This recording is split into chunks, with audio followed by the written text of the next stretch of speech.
Reportaj eləyim sizin üçün reportaj. Getdik reportaj bax. Beləliklə bu yenə dağlar, meşələr deyir. Görün də qəşəng yol kağıcıdır. Ondan birini mən tapama gideceğim. Beləliklə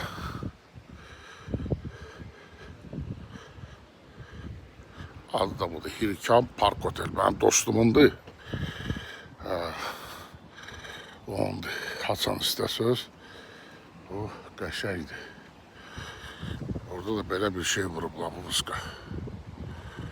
Görürsünüz ki, burada bəbirlər var. Beləliklə. Bu da hovuzu.